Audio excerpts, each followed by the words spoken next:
Welcome to a new episode of the Conscious Action Podcast. I am Brian Berneman, your host, and I have the pleasure to be joined at this episode with Latesha Randall.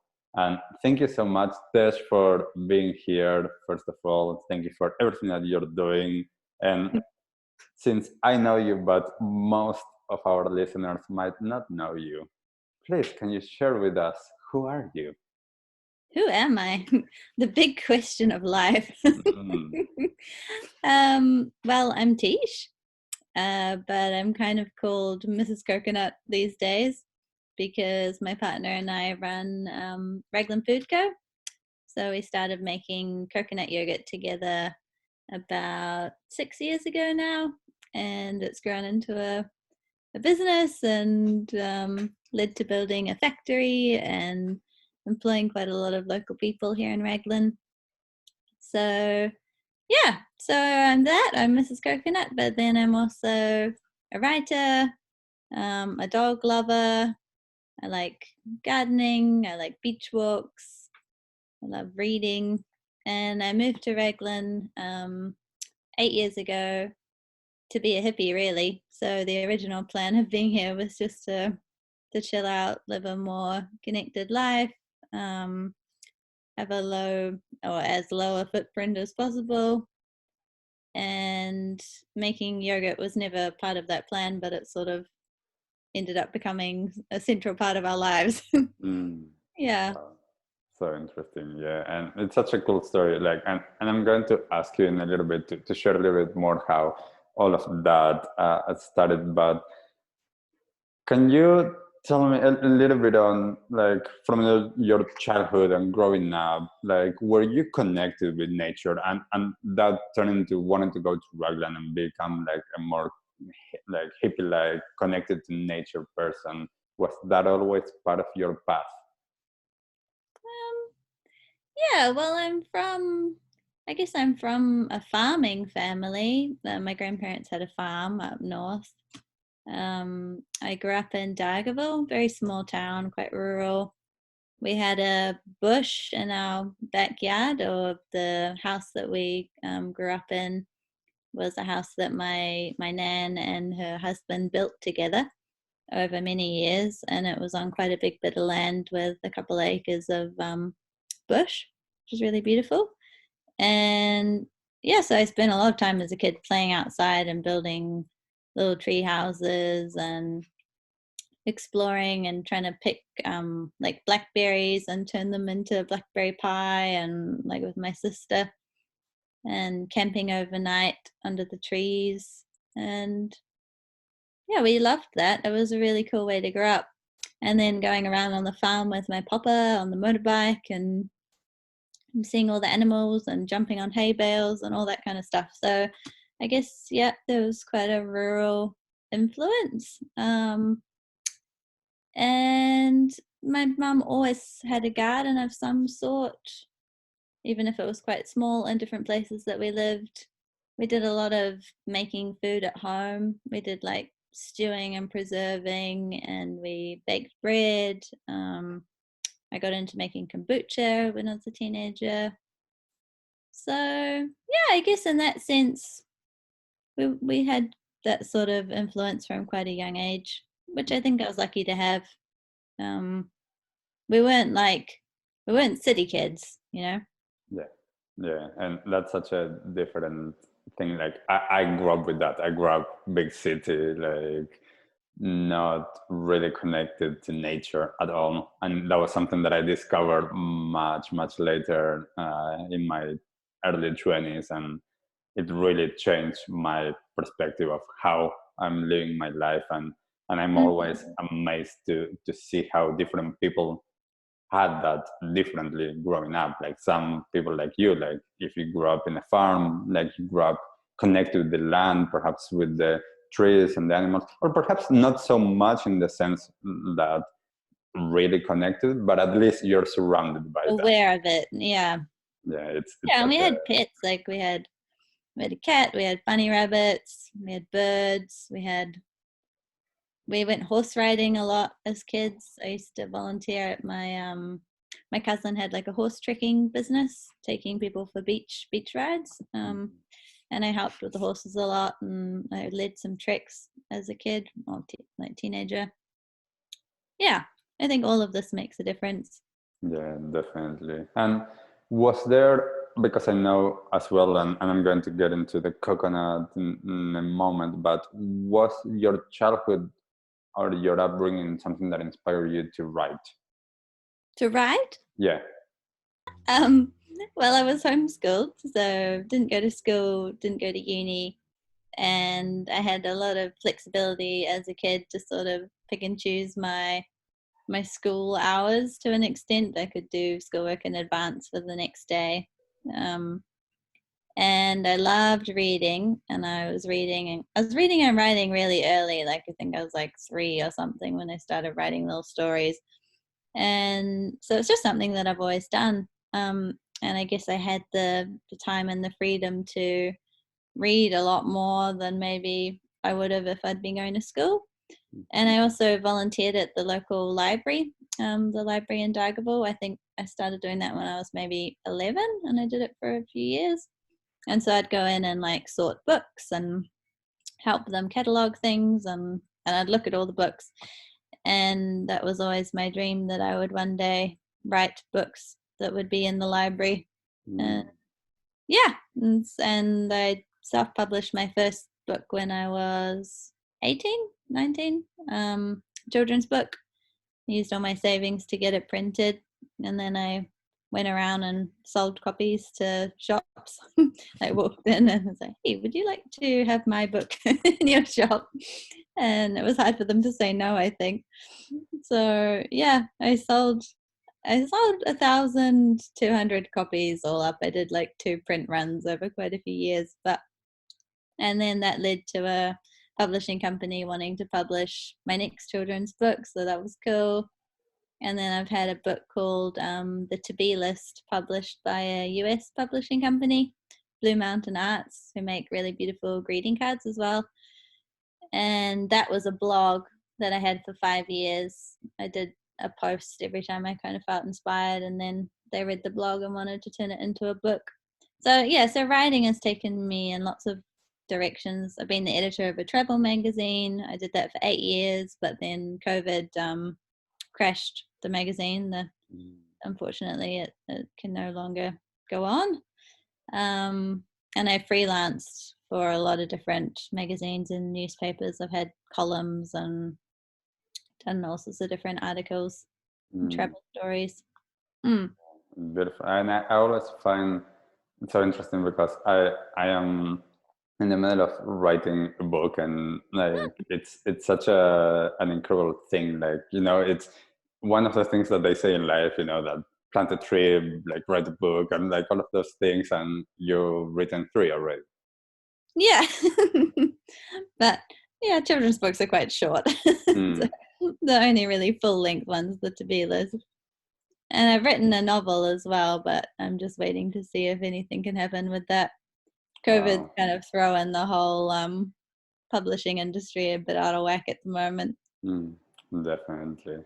And so you're just saying that you've been still writing and like being an editor and all of this whilst you are running your own business. Yep. Wow. Yep.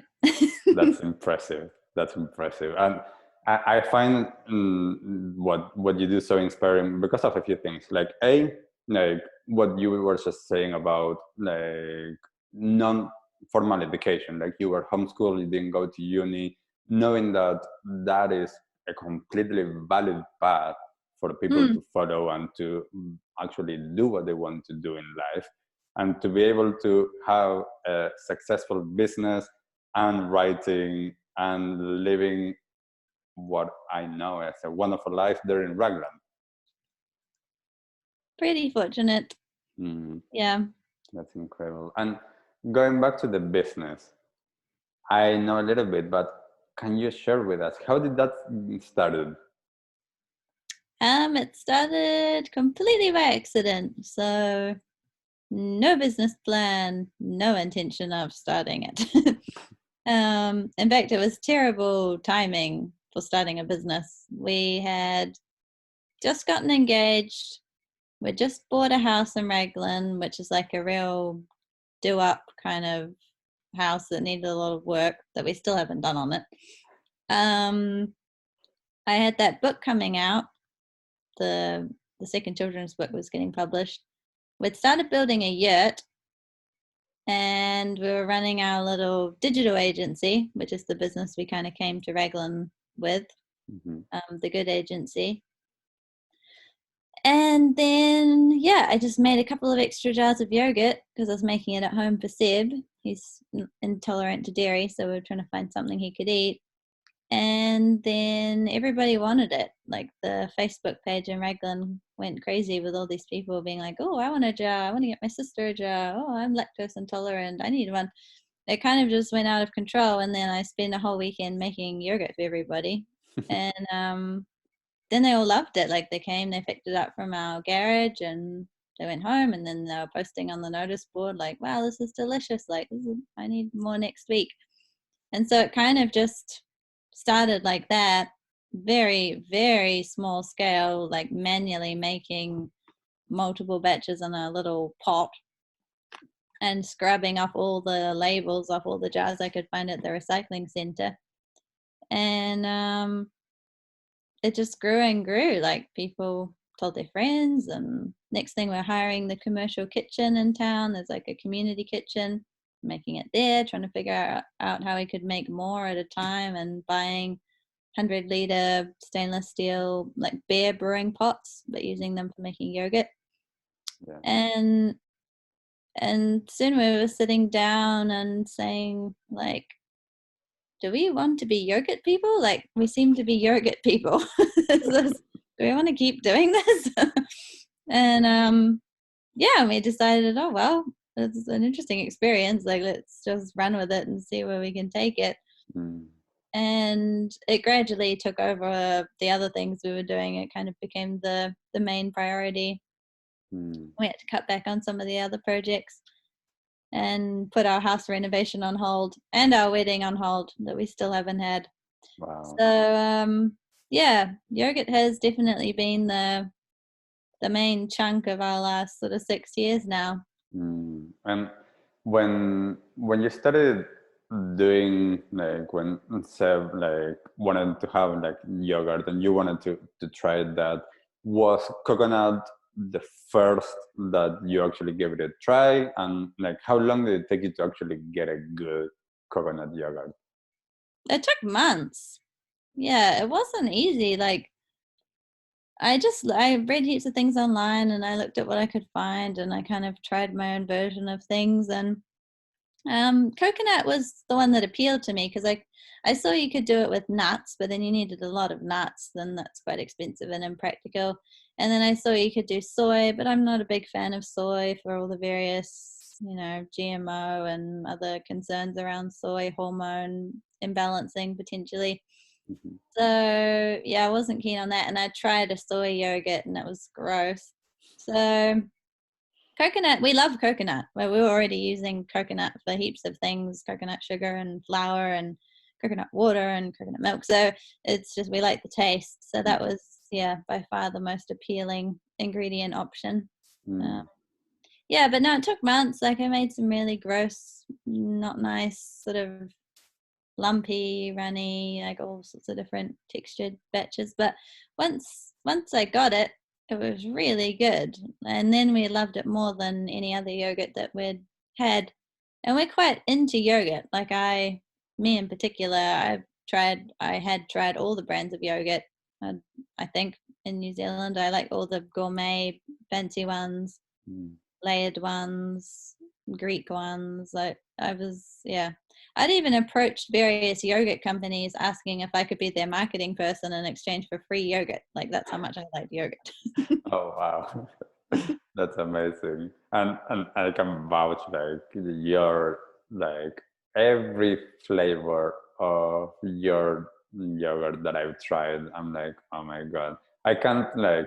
I actually have a problem with that. That is, I can't just eat like a few spoonfuls. Like literally, like I buy the jar and it's gone. the guitar's gone. Yes, Happens to like a lot of people. it's so good, so good. And like I wanted to talk to you about a few things, like from a value standpoint. When you decide, okay, like this is a business now, and we're saying yes to get into this. How did you start deciding? Like, okay, what are the values and how are we going to do this? Um, I think it's evolved and become a lot clearer over time. At the beginning, we had our own values just as people, and sort of the reasons that we'd come to Raglan, and we wanted to stay true to all of that in the business, but we didn't so much sit down and define like here's our values document and here's our mission and here's our, we didn't really do any of that for the first, I don't know, couple of years.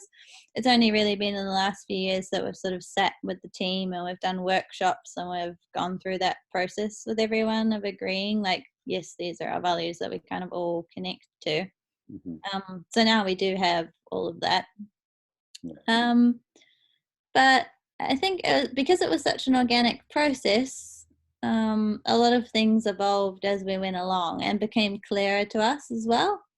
So I suppose an example would be we started in glass jars and we wanted to stay in glass jars, even though it was very impractical and it's more expensive for freight, and a lot of supermarkets weren't keen on having a glass jar yogurt because it was the first one in New Zealand and they weren't sure if they'd have all these breakages to deal with and so on. And so we had people being like, oh, well, we should put it in plastic. It's way cheaper. Or like, here's this other option. But we just didn't feel right about it.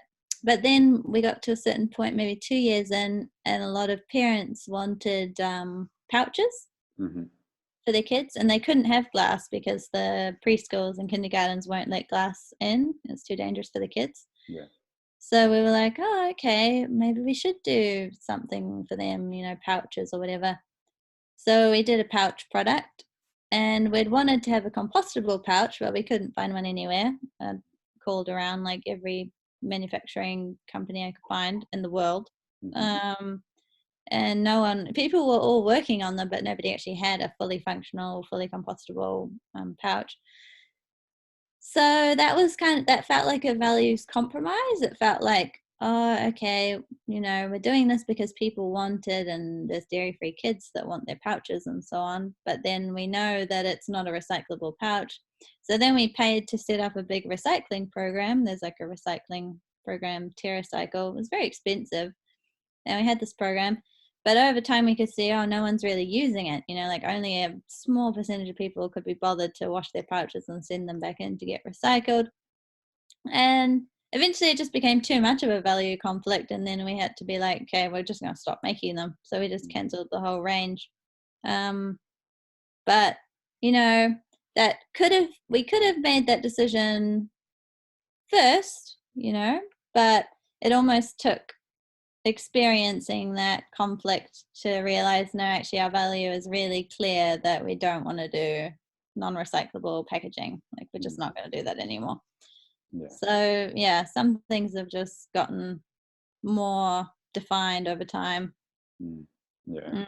And I love and I would love for you to talk a little bit more about the fact that for me, when I see a business like yours and I see everything that you're doing in terms of like living wage to your employees, getting like the top salaries to not be like such a disparity from the lowest salaries, all of the support that you're having on different organizations that are doing positive things, plant-based, organic products, as I say, glass jars, all of these things, and you're still be able to run it. Like this is one of the things that I would love for you to talk a little bit more about. How does a business act both as a financially sustainable company and good for the planet? Yeah, that is the big and mighty challenge that faces us all. I think it is entirely possible. I think many I'm not going to say all, because some businesses and products are so low value that they actually couldn't do it. You have to be creating something that's of a high enough value that you can actually build in all of these costs. If you're making like a $1 cheapy candy bar out of like the crappiest ingredients possible, it's very unlikely you're going to be able to afford to pay living wage and do all these things and still produce a crappy candy bar. But yeah, if you're producing something that is actually good and high value, and people can see that and therefore are okay to pay, a bit more, because our yogurt's never going to be as cheap as the cheapest dairy yogurt on the shelf, and that's due to all sorts of things. Like, just as a starting point, our main ingredient, organic coconut cream, that's sort of 3 to 5 times the price of a dairy milk. So you're starting from a very high point already before you even add on a glass jar instead of plastic, and then all these other things. But yeah, all of that aside, I do think that the future of products is that people will want all of those things built into their product. They want to buy the product and they want to know this company is doing all the things it possibly can to make this product as ethically as possible. Therefore, I can feel okay about purchasing it and consuming it. Like, that's how I feel when I'm buying things. So I know that other people are thinking the same. And yeah, and then you have to be willing, as the owners of the company or the shareholders, to make less money. I suppose, like, just to be brutally honest, like, we didn't pay ourselves anything the first couple of years, and then after that we were still paying ourselves less than we were paying most of our team. And you kind of have to be willing to make those sacrifices, because if you try to maximize for profit, then you're just sucking everything out of the company. Like, the company is not, there's nothing going back in it to grow it. You're just taking the money out as soon as you've made it and spending it on your yacht or whatever it is that you're wanting to spend it on. So that's not a sustainable way to run a business. And actually, it's not even in line with the definition of capitalism, like what capitalism is supposed to be. Like, capitalism is defined by the revenue of whatever it is you're creating going back into creating more of the same thing. So it's not taking everything out. It's meant to be putting things back in, creating more jobs, creating more products, creating more whatever it is. And not that more is necessarily always better, but in our case, if we can create a decent number of jobs in quite a small town where there isn't really much year-round employment and there's a lot of seasonality, people relying on tourism, that's a good thing. And if we can create those to be living wage jobs where people are actually getting paid a decent amount, that's even better.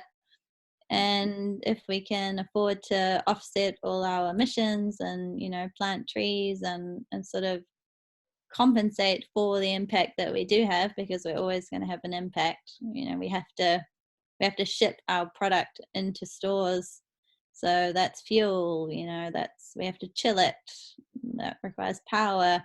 Like, everything that we do does have an impact, but at least if we can sort of track it and measure it and pay to offset it in some form, that's better than nothing.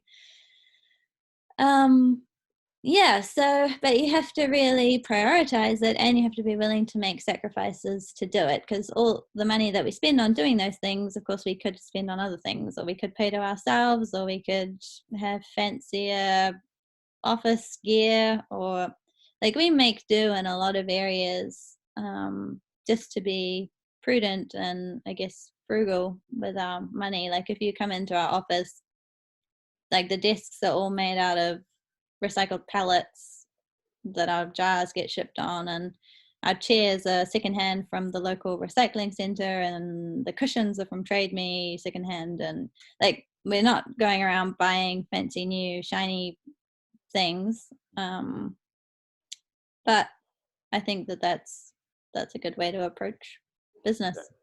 And I mean, and that's in a sense aligned with the whole ethos and the values that you have. And it's like, I know for myself, a lot of times when I'm talking sometimes about zero waste with some of my workshops, and they're amazing products, but I say like, well, you don't need to go out and buy like a new glass jar. Like if you're eating coconut yogurt or if you're eating peanut butter or something, just wash that, and that's now what you're using to refill and like use what's there. If there's chairs that someone doesn't want anymore and they still work to be sitting on, Yeah, then why not? exactly. Yeah, Yeah. most And things can just be reused. yeah, and I think that that's part of the idea that how what you were saying, how do you as a business owner are willing and are able to actually show as well with your actions and what you're doing, this is what we're about. And it's not just on the website like we care about the environment, or this is like you're Mm, actually walking the talk. yep. And that's just part of being in Raglan as well. Like people here they are waste conscious and they do care about the environment, and that's kind of built into the place that we're in, which I think really helps. And so our team, they pretty much come in with that mindset anyway. Most of them, like they do that kind of thing at home. Yeah. They reuse things and recycle things, and they shop at the local recycle center. And we have like a little clothes swap set up in the office where the team can bring their clothes and like trade clothes with each other. And like we've tried to sort of build that into everything that we're doing. Yeah, cool. And with with everything that you're doing, how have you like where do you get your coconuts from, and like have you been there and seen like how all of that goes? Yeah, it's really interesting. We get them from Indonesia, and we've been going over there every year for the last 3 years. Obviously, we couldn't go this year. We were supposed to, but that's going to be put on hold for a while by the look of it. Yeah. Yeah, no, we've been there, seen everything, watched the whole process, gotten to know the team there. It's really cool. It's amazing. So they kind of crowdsource their coconuts to an extent. Like it's not set up as a big plantation. Anyone in the area can sell their coconuts from their backyard to the company, who then process them into coconut cream, coconut milk, coconut water, all the other things. Mm-hmm. So they have trucks that go around and just like pick up coconuts from people. Mm-hmm. So that's pretty neat. And then watching the whole process of like dehusking them and scraping them, and like they have machinery for a lot of these things, but there's still people involved, and processing it into cream or water, and it's cool. I mean, like it would be amazing to get coconuts from New Zealand, but I don't think we're going to be warm enough unless climate change goes horribly wrong, which I hope it doesn't. I don't think we'll see coconut plantations here anytime soon. So we're always going to have to get our coconuts from somewhere overseas. Mm. And we've just found that Indonesia has really good quality of coconuts and a really nice taste profile as well, Mm. compared to other coconuts from other places, which some can be a bit more sour and some can be, they have more nutty tastes in different places as well. And we like Indonesia because there's good surf there. So that's also another benefit.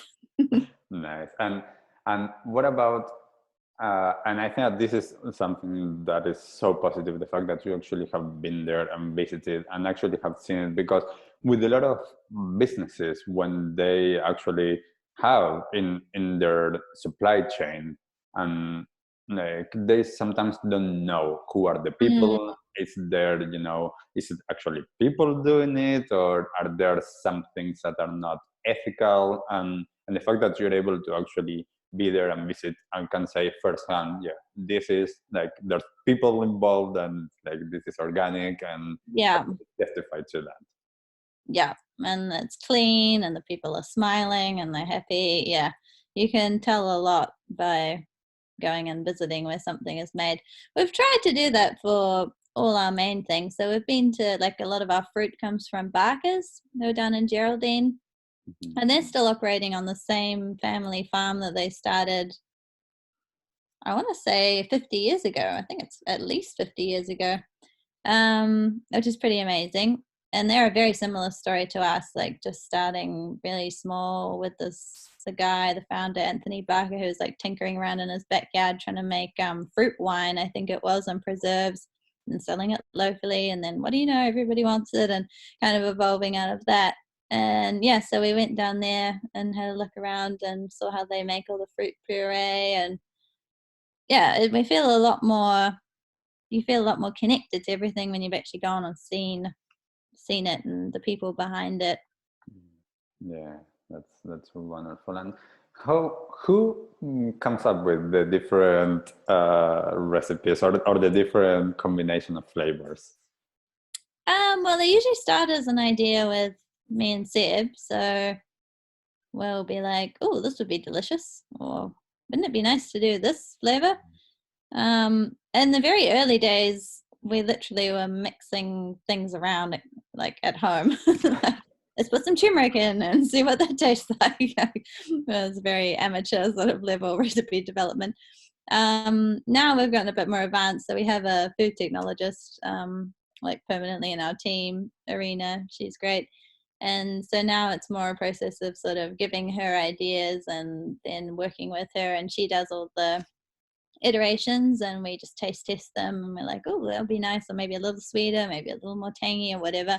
And then she goes away and makes another batch, and until we get to something that we're really happy with. And we've had different food tech interns come through as well and help out with projects. But yeah, everyone has to like it. Like the whole team, they all try them. We have a taste panel every Monday, and we try all the previous week's batches, and then we try what's coming up. And so we try and get like a reasonable group consensus of this is delicious, like everybody likes this. We definitely wouldn't just go launching something that we'd kind of come up with on the fly and hadn't really tested, because it's quite a big process, like the amount of energy it takes to new labels and submitting them to supermarkets and all of that. Like it takes quite a lot of time from first idea to actually getting a new flavor on the shelf. Yeah. And do you have a favorite flavor? Yeah, I think it's got to be vegan caramel Mm-hmm. at the moment.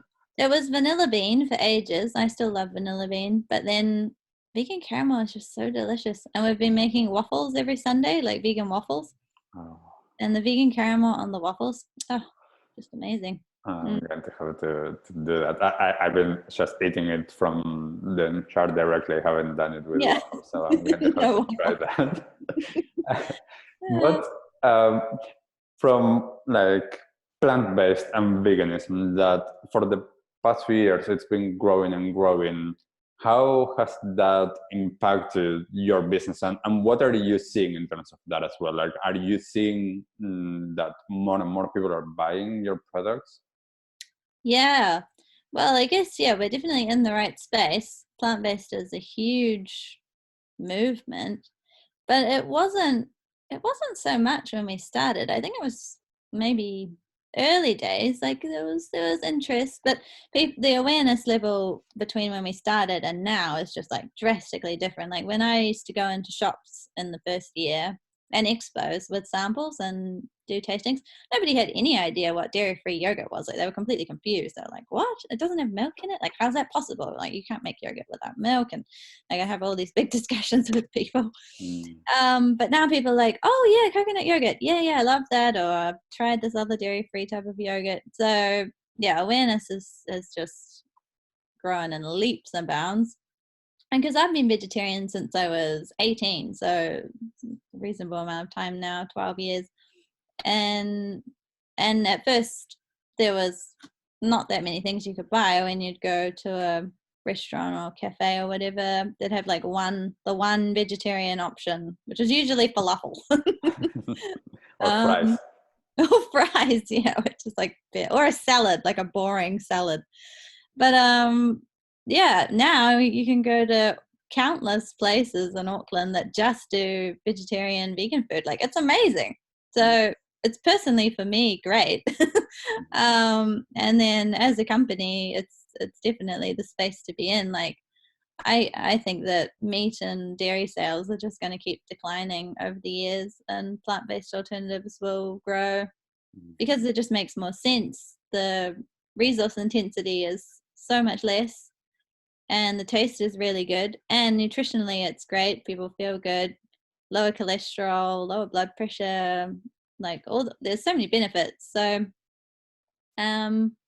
yeah, we feel like we're really in the right spot, with where Yeah. things are going, and it's where we're going personally. So it just Yeah. aligns all around.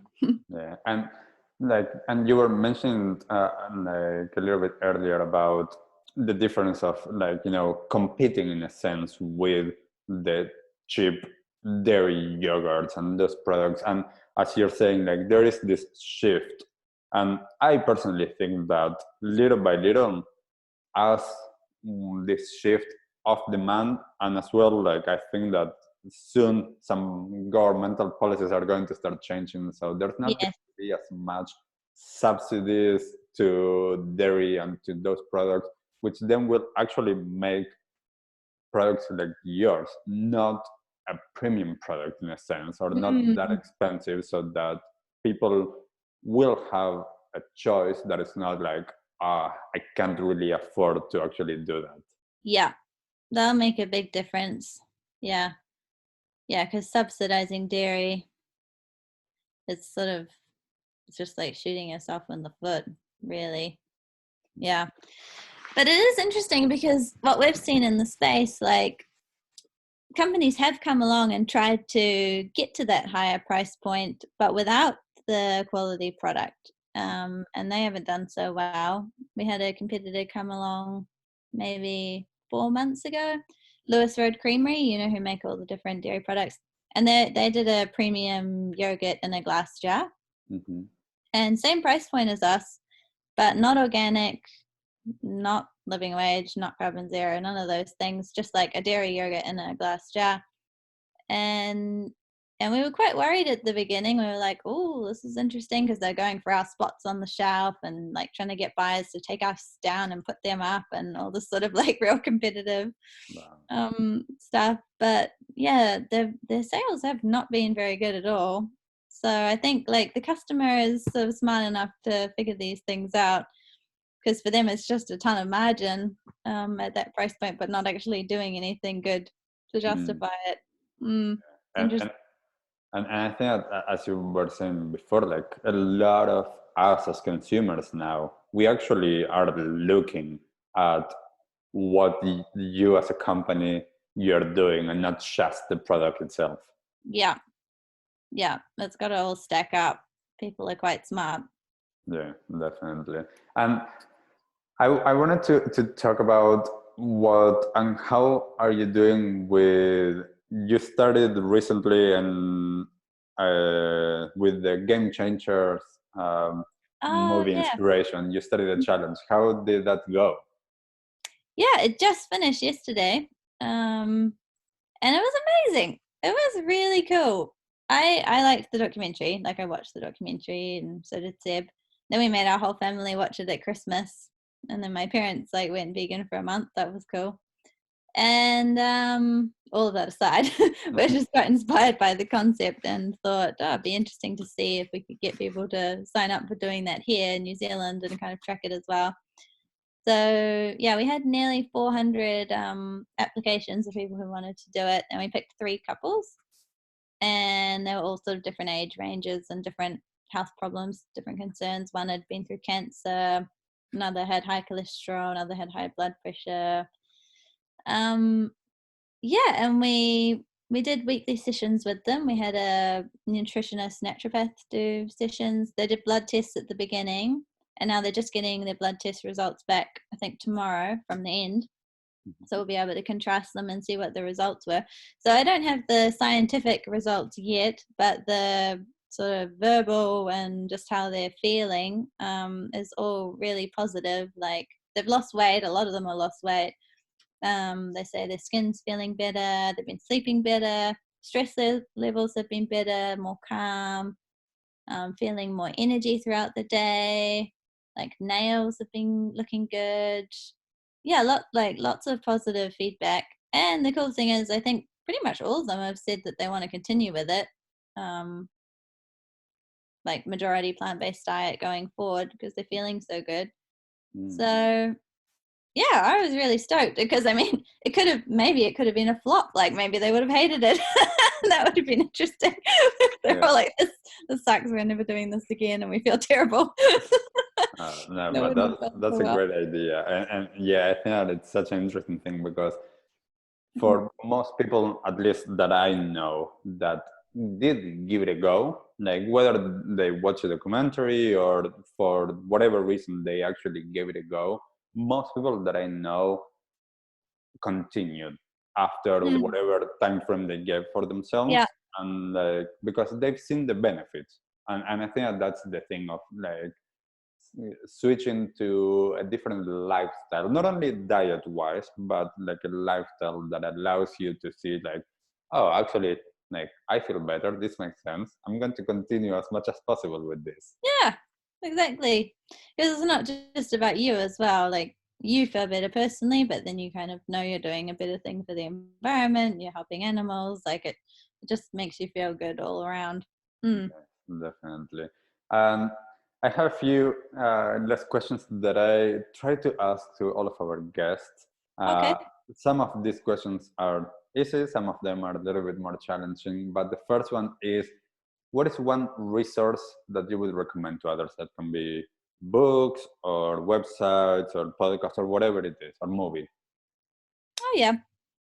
Um.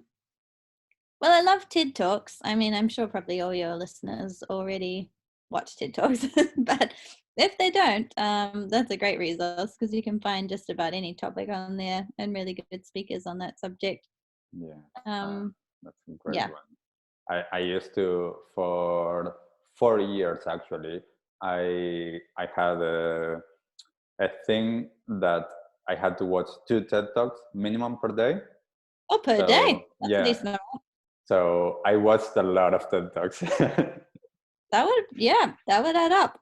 Yeah, it's amazing. I do think that that's such an amazing resource to go and just search and get immersed.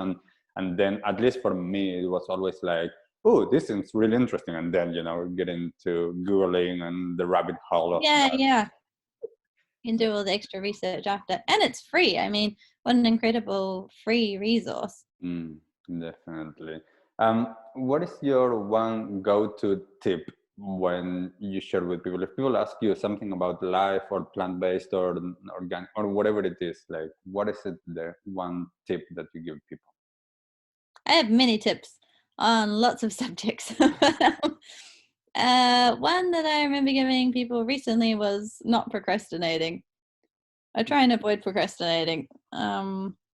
If you've got something really hard to do, like you have to have a hard conversation with someone, you have to tackle an email you've been putting off, or you've got some like life admin task that you're just avoiding because it's boring and mundane and you don't want to do it, just do that thing. And then you feel so much better afterwards, and then it frees up your whole brain space and you can think about other stuff.